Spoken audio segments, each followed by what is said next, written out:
लो आज हम लोग जो है एनसीईआरटी का ये चैप्टर पढ़ेंगे, that is the surface chemistry.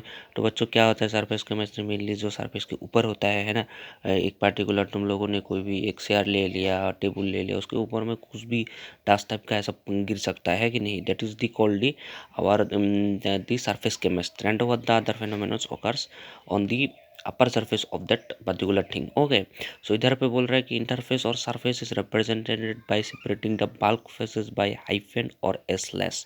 Okay, क्या होता है कि सरफेस और जो तुम लोगों का बल्क फेसेस होगा और उसके ऊपर का मतलब जैसे टेबल से बल्क फेसेस बराबर चीज मतलब बल्क फेसेस मतलब, तो हाइफन और स्लैश देखे से तुम लोग ऐसे सेपरेट कर सकते हो। जैसे interface between a solid and a gas में भी रिप्रेजेंटेड बाय सॉलिड गैस और द सॉलिड गैस, ऐसे ऐसे सेपरेट किया जाता है। Due to complete miscibility there is no interface between the gases, और पूरा मिक्स हो जाता है, कंप्लीट मिक्सेबल हो जाता है। इसके बाद कोई भी ऐसे मतलब कि गैसेस के बीच इंटरफेस में कोई भी ऐसा प्रॉब्लम नहीं होता है। ओके, द बल्क मतलब कि तुम सेपरेट नहीं कर पाओगे गैस से, मतलब अगर जुड़ जाए तो। Bulk phases that we come across in surface chemistry में बी प्योर कंपाउंड्स और द सॉल्यूशन। और जो होता है ये बल्क फेसेस जो होता है मतलब बड़ा बड़ा जो चीज़ें होता है, यही मेन चीज़ है, यही मेन कंपाउंड है, यही मेन सॉल्यूशन है, जिसको हम लोगों को और फर्दर डिस्कशन करना होगा। Okay, the interface is normally a few molecules thick, but its area depends on the size of the particles or particles of the bulk phases।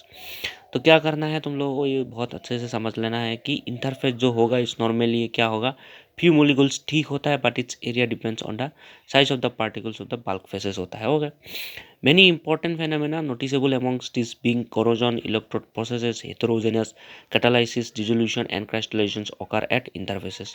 तो ये बहुत सारा ऐसे फेनोमेना तुम लोगों का occur होगा, ये डिसोल्यूशन क्राइस्टलाइजेशन हो गया और हेटेरोजेनस कैटालिसिस होगा, ये सब तुम लोगों को एक्सप्लेन करना होगा।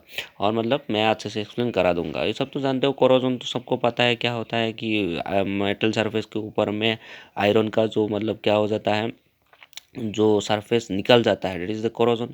इलेक्ट्रोड प्रोसेसेस, कैथोड एनोड का ये सब चीज़ें, और हेट्रोजेनस कैटालिसिस जो मतलब सॉलिड फेस का कैटालिस्ट तुम लोगों का गैस फेस में हो सकता है, लिक्विड फेस में हो सकता है। तो ऐसे ऐसे प्रोसेस अगर चला जाता है, that is the heterogeneous catalysis होता है। ओके, डिसोल्यूशन सब कुछ ये सब चीज़ें, अंडर क्राइस्टलाइजेशन का ये सब चीज़ें, जो अगर मतलब सॉलिड लिक्विड मिक्स कर दिया, सॉलिड नीचे गिर गया, डेट इज द क्राइस्टलाइजेशन प्रोसेस होगा।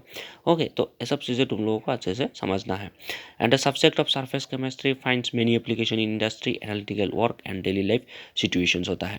और क्या होता है कि सब्जेक्ट ऑफ सरफेस बोल रहा है कि बहुत सारा एप्लीकेशन इंडस्ट्री में होता है। एनालिटिकल वर्क में तुम लोग अगर खुद का साबुन यूज़ कर रहे हो, खुद का टूथब्रश यूज़ कर रहे हो, खुद का मतलब कि वो हेयर ऑयल यूज़ कर रहे हो, और तुम लोग बहुत सारा ऐसे क्रीम वगैरह, सनस्क्रीन, ओके, ऐसा बहुत सारा ऐसा यूज़ कर सकते हो। तो वहाँ पे ये सब बहुत अलग अलग टाइप का केमिकल कंपाउंड पाया जाता है, मिथिलीन का, ऑक्सीलिन का, ये सब और अलग अलग ग्लिसरॉल का। ओके, सो डिफरेंट एक्सेट्रा ऐसे डिफरेंट फॉर्म का कंपाउंड्स तुम लोगों को वहाँ पे पाया जाता है। ओके, और दिस इज द एप्लीकेशन होता है सरफेस केमिस्ट्री का। अच्छा, फिर देखो, to accomplish surface studies meticulously it becomes imperative to have a really clean surface. तो मतलब कि सरफेस केमिस्ट्री को अगर आप तुम लोग जानना चाहते हो, ओके, तो क्या होना चाहिए, क्लीन सरफेस होना चाहिए। तुम लोग जो बल्क फेसेस लोगे तो क्लीन सरफेस होना नहीं है कि पहले ये डस्ट वगैरह गिरा है, बहुत सारा अलग अलग टाइप का सब्सटेंस है, तो ऐसे तुम लोग लेने से थोड़ा सरफेस केमिस्ट्री नहीं चलेगा।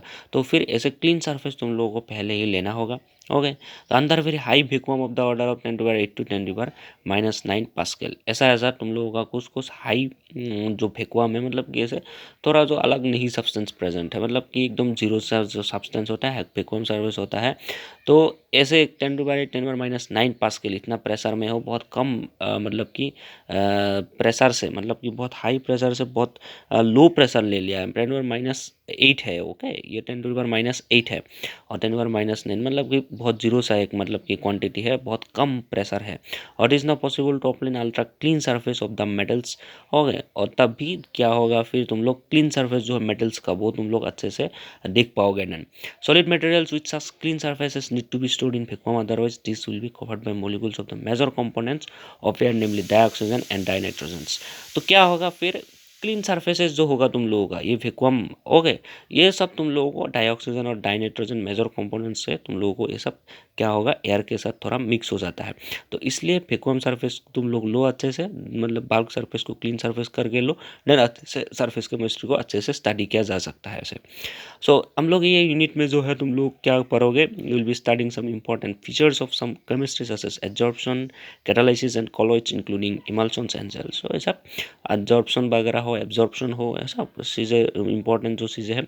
कैटालिसिस बहुत इंपॉर्टेंट चीज़ें हैं, बहुत अलग अलग फेनोमेनन हो इनऑर्गेनिक में, तुम लोग फॉस्फोरस की कंपाउंड यूज़ करो, सल्फर की कंपाउंड यूज़ करो, ओके। फिर पिनाकोजेंस का कोई भी ऐसे कंपाउंड अलग अलग टाइम हो तो इधर पे कैटालिसिस तुम लोग यूज़ करोगे ही, वो भी हेटेरोजेनस सीखना होगा। और कॉलेज जानते हो, gas to gas phase, gas to emulsion, gel, फिर फोम, ओके, देन एंड फिर जो होता है, okay, these are the colloids, different type of. फिर गैस टू गैस ऐसे कॉलोइड नहीं होता है, ये भी जानते हो तुम लोग। So including emulsions and gels, ये सब तुम लोग सरफेस केमिस्ट्री में यूज़ करोगे। तो हम लोग ये सब तर जो है शुरू कर चुके हैं। तो अच्छे से तुम लोगों को एक्सप्लेन कर दूंगा मैं, बहुत इजी एकदम रियल लाइफ के साथ जो एकदम मैचिंग हो जाता है केमिस्ट्री, ऐसे सीखोगे, ओके। तो ऐसे जुड़ते रहो।